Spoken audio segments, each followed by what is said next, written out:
actual narration yet for this tutorial, so you're going to be stuck with me instead for now. So the first thing I want to introduce you to is the basic mechanics of the game, because it's going to get a little complex in the later nights of the game, and you have to know how to manage everything in the room. I think a good place to start would be your door controls. So, if you look down to the right of the room, you should see a door that has some fairy lights at the top of it. This is going to be your main office entrance, and this is how a lot of the enemies are going to try to get into your room. Now, if you look down at your table, you should see that there's a little button on it that's to the far right. This will actually toggle the door, opening it or closing it. Now, don't worry about the door opening on its own, because it's going to stay shut if you hold it shut. As soon as you toggle it back off again, though, the door will open, meaning that enemies can get through. Now, the reason you want to keep the door open sometimes is because you have a power limit. You can actually view this limit on your watch using the green rim that surrounds the time.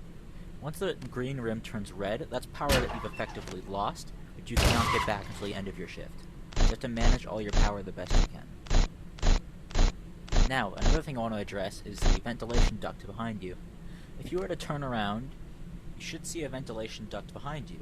This is where some enemies are going to come crawling through, and in order to shut them out, first, you have to detect them by pushing the X button in your controller. You'll turn on the flashlight on your left hand. You can use this to look into darker areas of the office if you feel like it's needed. This does not take up any power, so you can be as trigger happy with it as you want. When you have your light focused in the dark vent, you might see something in there. If you do, you look to the right of the vent where you should see a little button. This works like the door control. You toggle it on and off